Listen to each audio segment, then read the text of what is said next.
छत्रपुर नामक गांव में एक छोटा सा परिवार रहता था, जिसमें सुमित्रा नाम की एक औरत और उसके बेटे थे। अपने पति की अचानक मृत्यु के बाद घर का सारा भार सुमित्रा पर आ गया था। 2 बेटों की परवरिश और पढ़ाई लिखाई में ही सारा जीवन निकल गया। जब उसके बच्चे बड़े हुए तो सुमित्रा को एक बड़ा फैसला लेना था।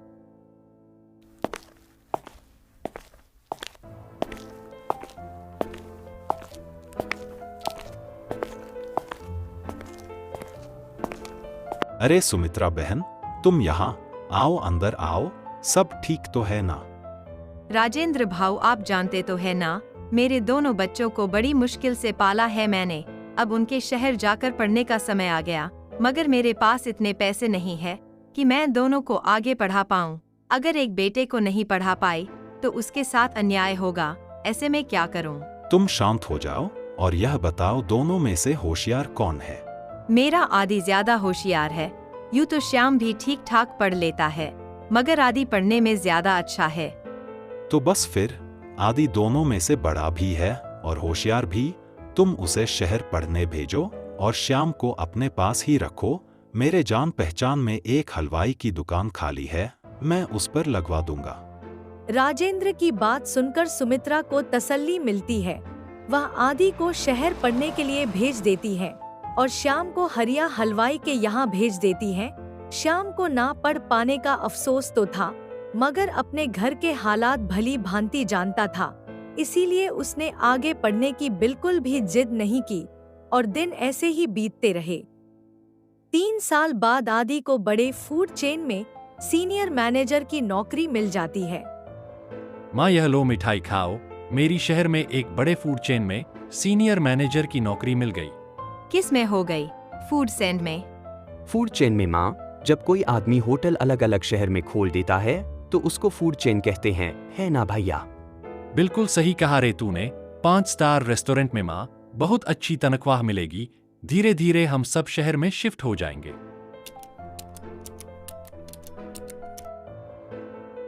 थोड़े दिनों में आदि का प्रमोशन जूनियर से सीनियर लेवल में हो जाता है और वह श्याम और सुमित्रा को शहर ले जाता है। माँ, कल मेरे बॉस डिनर के लिए आ रहे हैं। जब मैंने उन्हें बताया कि मैं अपने पूरे परिवार को यहाँ ले आया हूँ तो वह बहुत खुश हुए। अरे वाह, तू बुला ले उन्हें, आखिर हम भी तो मिले तेरे बॉस को। मगर माँ, तुम तो बीमार रहती हो, तो खाना कौन बनाएगा? तुम चिंता मत करो भैया, जब तुम पढ़ रहे थे तो मैंने हरिया हलवाई के यहाँ से बहुत काम सीख लिया है। तुम देखना, ऐसा खाना बनाऊंगा कि खाने के साथ उंगलियां भी खा जाएंगे। मगर एक बात का ध्यान रखना श्याम, बॉस 5 स्टार रेस्टोरेंट के मालिक हैं, खाना उसी हिसाब से होना चाहिए। आप इन सब बातों की टेंशन ना लो भैया, बस काम पर ध्यान दो। देखना, खाना खाते ही आपकी डबल प्रमोशन पक्की। यह कहते ही सब खिलखिला उठे।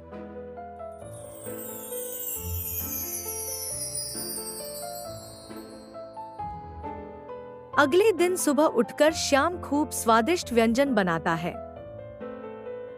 भैया, लगता है आपके बॉस आ गए, मैं दरवाजा खोलता हूँ। नहीं नहीं श्याम, तू रहने दे। बॉस क्या सोचेंगे कि इसके भाई ने कैसे कपड़े पहने हैं। मैं खोलता हूँ दरवाजा, तू अंदर ही रहना, ज्यादा बाहर निकलने की जरूरत नहीं है। श्याम यह सुनकर बहुत उदास हो जाता है। बिना कुछ कहे अंदर जाकर डाइनिंग टेबल सजाने लगता है। आइए सर, आइए। खम्मा घनी आदि।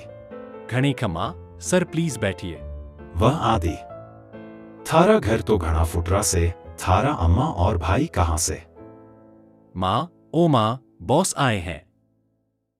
नमस्ते भाई साहब, कैसे हैं आप? यहाँ आदि, उसकी माँ और बॉस एक दूसरे से बात कर रहे थे और वहाँ श्याम खाने की तैयारी में लगा था।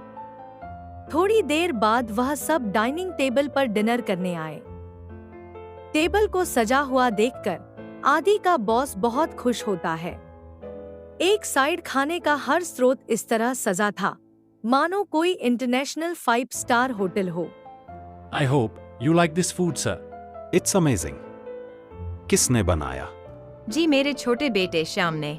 अरे आदि, थारा भाई इधर ही है, अब तक तूने मुझे मिलवाया नहीं उससे। श्याम, श्याम बेटा, इधर तो आ जरा। श्याम हिसकिसाता हुआ बाहर आता है।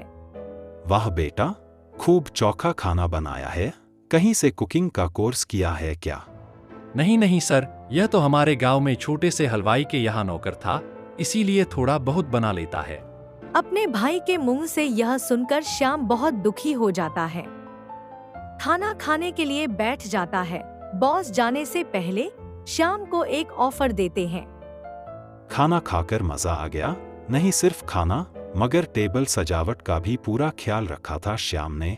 सुनीता जी, अगर आप बुरा ना माने तो एक बात कहूंगा, आपका बेटा बहुत ही टैलेंटेड है। हमें एक नए शेप की जरूरत है, तो क्या वहाँ श्याम हार्ट शेप की नौकरी करना पसंद करेगा? मगर सर, श्याम ने कोई फॉर्मल डिग्री नहीं की है, इसमें तो यह ऐसे ही बस थोड़ा बहुत कर लेता है। वह थारी टेंशन नहीं है आदि, मारे को बस स्वाद एक नंबर चाहिए और कुछ नहीं। श्याम, तुम कल आदि के साथ होटल आ जाना और वहीं पर एक डिश बनाकर खिला देना। यह सुनकर श्याम तो बहुत खुश हुआ, मगर आदि को यह बात बिल्कुल पसंद नहीं आती है। अगले दिन श्याम वहां पहुंचकर एक डिश बनाने लगता है। यह लीजिए सर, दाल बाटी चूरमा, साथ में इटालियन डिश। वाह, बहुत बढ़िया डिश है। इसमें जो पुदीने का फ्लावर है, मजा आ गया। क्या सर, आपको अच्छी लगी? सर, मैं क्या यह सकता हूँ? यह तो बहुत बढ़िया है। तो फिर क्यों चौंक गए ना? क्या हुआ सर, मैं कुछ समझा नहीं। अब तुम खुद बताओगे या मैं बताऊं? वो श्याम, मैंने रेस्टोरेंट के शेफ को तुम्हारी डिश में नमक और मिर्च मिलाने के लिए कहा ताकि तुम्हें यहाँ नौकरी ना मिले। क्या? हाँ, और यह बात करते हुए सुमित्रा बहन ने तुम्हें फोन में सुन लिया। मुझे पहले ही इन्फॉर्म कर लिया, इससे पहले कि वह कुछ कर पाता मैंने उसे फायर कर दिया। मगर भैया ऐसा क्यों? मैं नहीं चाहता कि तुझे मेरे जितने पैसे और लाइफस्टाइल मिले। मैं चाहता था कि तू ऐसे ही मेरे टुकड़ों पर पलो। यू आर फायर आदि। नहीं सर, ऐसा मत कीजिए। मेरा भाई दिल का बुरा नहीं है, आप उसे नौकरी से मत निकालिए। देखा आदि, तूने क्या कुछ किया, मगर श्याम थारे से कितना प्यार करे हैं। I am sorry sir, I am sorry Shyam. आदि को अपनी गलती का एहसास हो जाता है। वह दोनों हंसी खुशी रहने लगते हैं।